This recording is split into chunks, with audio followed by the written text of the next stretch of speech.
ಎಲ್ಲರಿಗೂ ನಮಸ್ತೆ. ಲಕ್ಷ್ಮೀ ದೇವಿಯು ಮನೆಗೆ ಪ್ರವೇಶಿಸುವ ಮೊದಲು ಕೆಲವು ವಿಷಯಗಳನ್ನು ಪರಿಶೀಲನೆ ಮಾಡ್ತಾಳೆ. ಆಕೆಯ ಪರೀಕ್ಷೆಯಲ್ಲಿ ನೀವು ಗೆದ್ದರೆ ಮಾತ್ರ ಅವಳು ನಿಮ್ಮ ಮನೆಯನ್ನು ನೆಲೆಸಲು ಮುಂದಾಗ್ತಾಳೆ. ಹಾಗಾದರೆ ಲಕ್ಷ್ಮೀ ದೇವಿ ನಿಮ್ಮ ಮನೆಯನ್ನು ಪ್ರವೇಶಿಸುವ ಮುನ್ನ ಏನನ್ನು ಪರೀಕ್ಷೆ ಮಾಡ್ತಾಳೆ? ಬನ್ನಿ ಈ ಒಂದು ವಿಡಿಯೋದಲ್ಲಿ ತಿಳ್ಕೊಳ್ಳೋಣ. ಲಕ್ಷ್ಮೀ ದೇವಿ ಧನ, ಸಂಪತ್ತು, ಸಮೃದ್ಧಿಯ ದೇವತೆಯಂತಹ ಕರೆಯಲಾಗಿದೆ. ಯಾವ ಮನೆ ಲಕ್ಷ್ಮೀ ದೇವಿಯ ಆಶೀರ್ವಾದವನ್ನು ಹೊಂದಿರುತ್ತದೆಯೋ ಅಂತಹ ಮನೆ ಎಂದಿಗೂ ಕೂಡ ಧನ, ಸಂಪತ್ತು, ಸಮೃದ್ಧಿಯ ಕೊರತೆಯನ್ನು ಎದುರಿಸುವುದಿಲ್ಲ. ಹಾಗಂದ ಮಾತ್ರಕ್ಕೆ ಲಕ್ಷ್ಮೀ ದೇವಿ ಎಲ್ಲ ರೀತಿಯ ಮನೆಗಳಲ್ಲೂ ಎಲ್ಲರ ಮನೆಗಳಲ್ಲೂ ವಾಸವಾಗಿ ಇರುವುದಿಲ್ಲ. ಮನೆಯು ಸದ್ಗುಣಗಳಿಂದ ತುಂಬಿರಬೇಕು. ಈ ದಿನಗಳಲ್ಲಿ ಆರೋಗ್ಯದಷ್ಟೇ ಧನ ಮತ್ತು ಧಾನ್ಯ ಕೂಡ ಮುಖ್ಯ ಅಂತ ಪರಿಗಣನೆ ಮಾಡಿದ್ದಾರೆ. ಮಹಾದೇವಿ ಮಹಾಲಕ್ಷ್ಮಿ ಹಣದೊಂದಿಗೆ ಧಾನ್ಯವನ್ನು ಕೂಡ ನಿಯಂತ್ರಿಸ್ತಾಳೆ. ಈ ನಂಬಿಕೆಗಳ ಪ್ರಕಾರ ಲಕ್ಷ್ಮೀ ದೇವಿಯು ನಿಮ್ಮ ಮನೆಯನ್ನು ಪ್ರವೇಶಿಸುವ ಮುನ್ನ ಕೆಲವೊಂದು ವಿಚಾರಗಳನ್ನು ಪರಿಶೀಲಿಸ್ತಾಳೆ. ಅವಳ ಗಮನಕ್ಕೆ ಅವಳು ತರ್ತಾಳೆ. ಕೆಲವೊಂದು ವಿಚಾರಗಳನ್ನು ಸರಿಯಾಗಿ ಗಮನಿಸಿ ನಂತರ ಆಕೆ ನಿಮ್ಮ ಮನೆಯನ್ನು ಪ್ರವೇಶ ಮಾಡ್ತಾಳೆ. ಅಂತಹದರಲ್ಲಿ ಮೊದಲನೆಯದು ಸ್ವಚ್ಛತೆ. ಮಹಾದೇವಿ ಮಹಾಲಕ್ಷ್ಮಿ ಸ್ವಚ್ಛತೆಯನ್ನು ಇಷ್ಟಪಡುವ ಅಥವಾ ಸ್ವಚ್ಛತೆಯನ್ನು ಇಷ್ಟಪಡುವ ದೇವತೆಯಾಗಿದ್ದಾಳೆ. ಸ್ವಚ್ಛತೆ ಇರುವಂಥ ಸ್ಥಳದಲ್ಲಿ ಲಕ್ಷ್ಮೀ ದೇವಿ ವಾಸವಾಗಿರ್ತಾಳೆ. ಯಾವ ಮನೆಯಲ್ಲಿ ಕೊಳಕು, ಅಸ್ತವ್ಯಸ್ತತೆ, ಅವ್ಯವಸ್ಥೆ ಇರುತ್ತದೆಯೋ ಅಂಥ ಮನೆಯಲ್ಲಿ ಲಕ್ಷ್ಮಿ ನೆಲೆಸಲು ಇಷ್ಟಪಡುವುದಿಲ್ಲ. ಸ್ವಚ್ಛವಾದ ಅಚ್ಚುಕಟ್ಟಾದ ಮನೆಯಲ್ಲಿ ಆಕೆಯು ತನ್ನ ಆಶೀರ್ವಾದವನ್ನು ಇಡಲು ಬಯಸ್ತಾಳೆ. ಹಾಗೆ ಲಕ್ಷ್ಮೀ ದೇವಿಯು ಯಾವುದೇ ಒಂದು ಸ್ಥಳವನ್ನು ಪ್ರವೇಶಿಸುವ ಮುನ್ನ ನಕಾರಾತ್ಮಕ ಅಥವಾ ಧನಾತ್ಮಕ ವಾತಾವರಣ ಇದೆಯೇ ಇಲ್ಲವೇ ಅನ್ನೋದನ್ನು ಪರೀಕ್ಷೆ ಮಾಡ್ತಾಳೆ.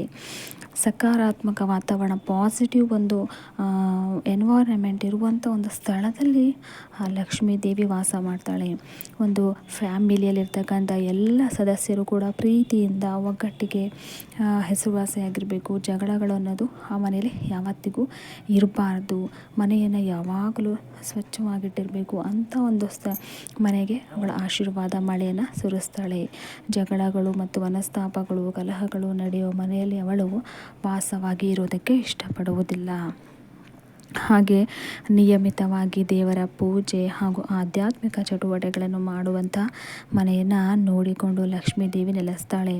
ದೇವರ ಪೂಜೆಯನ್ನು ಮಾಡದೇ ಇರುವ, ಯಾವುದೇ ಹಬ್ಬ ಹರಿದಿನ ಆಚರಿಸದೇ ಇರುವಂಥ ಒಂದು ಮನೆಗಳಲ್ಲಿ, ಹಾಗೆ ಈ ವ್ರತಗಳನ್ನು ಮಾಡದೇ ಇರೋಂಥ ಮನೆಗಳಲ್ಲಿ ಅವಳು ಎಂದಿಗೂ ಕೂಡ ಅವಳ ಒಂದು ಪ್ರವೇಶವನ್ನು ಮಾಡೋದಿಲ್ಲ. ಹಾಗೆ ಕುಟುಂಬದ ಸದಸ್ಯರು ಒಂದು ಸತ್ಯದ ಹಾದಿಯಲ್ಲಿ ನಡೀತಾ ಇದ್ದರೆ, ತಾವು ಶುದ್ಧವಾದ ಆಲೋಚನೆಗಳನ್ನು ಇಟ್ಕೊಂಡಿದ್ರೆ ಅಂಥವರ ಮನೆಯಲ್ಲಿ ಲಕ್ಷ್ಮೀ ದೇವಿ ಒಲಿತಾಳೆ. ಮನೆಯಲ್ಲಿ ಯಾವಾಗಲೂ ಒಂದು ಶುದ್ಧವಾದ ವಾತಾವರಣ, ಮನಸ್ಸಲ್ಲೂ ಕೂಡ ಶುದ್ಧವಾದ ಆಲೋಚನೆ ಇದ್ದರೆ ಮಾತ್ರ ಲಕ್ಷ್ಮೀ ದೇವಿ ಮನೆಯನ್ನು ಪ್ರವೇಶ ಮಾಡ್ತಾಳೆ. ಆಕೆ ನಿಮ್ಮ ಮನೆಯನ್ನು ಪ್ರವೇಶಿಸೋದಕ್ಕೂ ಮುನ್ನ ನಿಮ್ಮ ಆಂತರಿಕ ಭಾವನೆಗಳನ್ನು ಕೂಡ ಲೆಕ್ಕ ಹಾಕ್ತಾಳೆ. ಎಲ್ಲಿ ಅಪ್ರಾಮಾಣಿಕತೆ, ವಂಚನೆ, ಸುಳ್ಳು, ಕಪಟ, ಮೋಸ, ಕಳ್ಳತನ ಇರುತ್ತದೆಯೋ ಅಂತಹ ಮನೆಯಲ್ಲಿ ಎಂದಿಗೂ ಕೂಡ ಲಕ್ಷ್ಮೀ ದೇವಿ ಎಂದಿಗೂ ವಾಸವಾಗಿ ಇರುವುದಿಲ್ಲ. ಹಾಗೆ ಲಕ್ಷ್ಮೀ ದೇವಿ ತಾನು ಯಾವುದೇ ಒಂದು ಮನೆಯನ್ನು ಪ್ರವೇಶಿಸುವ ಮುನ್ನ ಈ ಒಂದು ವಿಚಾರಗಳನ್ನು ಸರಿಯಾಗಿ ಪರಿಶೀಲನೆ ಮಾಡ್ತಾಳೆ. ಇವುಗಳನ್ನು ಪರಿಶೀಲಿಸಿದ ನಂತರ ಮನೆಯ ಸದಸ್ಯರು, ಆ ಮನೆಯ ವಾತಾವರಣ ಧನಾತ್ಮಕವಾಗಿದೆ ಎಂದೆನಿಸಿದರೆ ಅವಳು ಮನೆಯನ್ನು ವಾಸ ಮಾಡೋದಕ್ಕೆ ಆರಂಭಿಸ್ತಾಳೆ. ಅವಳ ಒಂದು ಆಶೀರ್ವಾದದ ಮಳೆಯನ್ನು ಸುರಿಸ್ತಾಳೆ. ಹಾಗಾಗಿ ಮನೆಯಲ್ಲಿ ಯಾವಾಗಲೂ ಧನಾತ್ಮಕ ವಾತಾವರಣ ಇಟ್ಕೊಂಡಿರಿ, ಮನಸ್ಸಲ್ಲಿ ಯಾವಾಗಲೂ ಶುದ್ಧ ಆಲೋಚನೆ ಮಾಡಿ ಅಂತ ಹೇಳ್ತಾ ಈ ಒಂದು ವಿಡಿಯೋನ ಎಂಡ್ ಮಾಡ್ತಾ ಇದ್ದೀನಿ. ಈ ಒಂದು ವಿಡಿಯೋ ನಿಮಗೆ ಇಷ್ಟ ಆಗಿದ್ರೆ ಲೈಕ್ ಮಾಡಿ, ಶೇರ್ ಮಾಡಿ, ಸಬ್ಸ್ಕ್ರೈಬ್ ಮಾಡೋದು ಮರಿಬೇಡಿ. ಧನ್ಯವಾದಗಳು.